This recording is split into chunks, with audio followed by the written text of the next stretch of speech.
So Deja, Yeah. I'm gonna trip in here and interrupt your break and tell you a dad joke. Okay. What did the drummer call his twin daughters?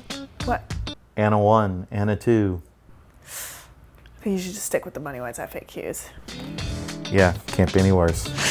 Sean, clients ask sometimes how to manage payroll when they have an employee that's out on like FMLA or maternity leave, some other kind of long out. Extended leave, particularly for your regular full-time employees, when you might have deductions, can get super tricky. You have questions like, do I leave them on the payroll reports? Do they take them off the payroll reports? What can I do? What can I not do? First and foremost, I think the thing I want to say is think about this before it becomes a question.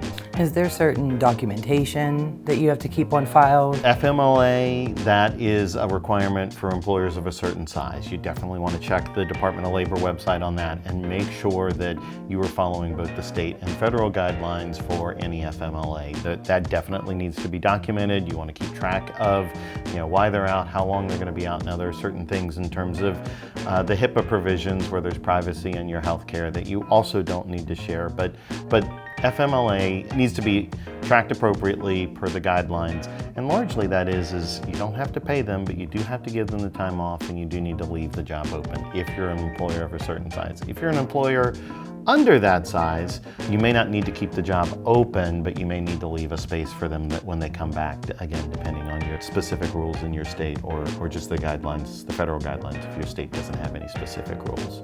So if you have an employee out on an extended time of leave, do you have to keep their position open? Can you fill it? What are the rules or guidelines on that? The rules for family medical leave under the Family Medical Leave Act only apply to organizations of a certain size. If you are of a certain size, you do need to leave their job available to them when they return. An employee who has gone out on family medical leave or who has gone out on a maternity or a paternity leave should expect that they are coming back to the same or the equivalent position, which means, again, if you're of a certain size, if you have enough employees, which means that you can't replace them in that job. For smaller employers, it is the expectation is that the employee be allowed to come back, but not necessarily to the exact same job.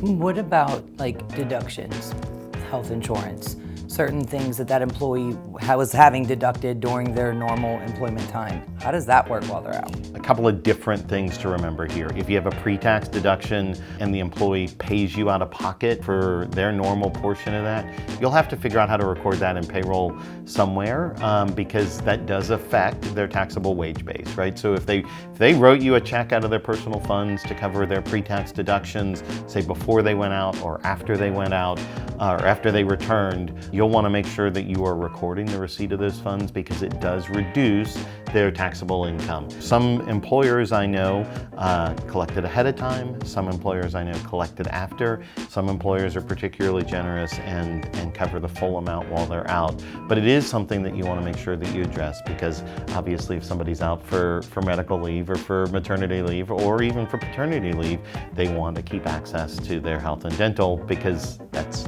why they're out, right? So you do want to make sure you have thought about how you want to handle that.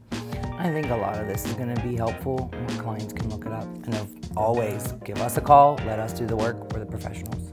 If you have questions about this or any other payroll related issues, please check out our website, sign up for our newsletter, or follow us on social media. We're on Instagram, LinkedIn, Facebook, and YouTube. Also, feel free to stop by the office or give us a call and speak with one of us directly. We'll be more than happy to answer any of your questions. My name is Sean. My name is Bobby. And this has been a MoneyWise FAQ.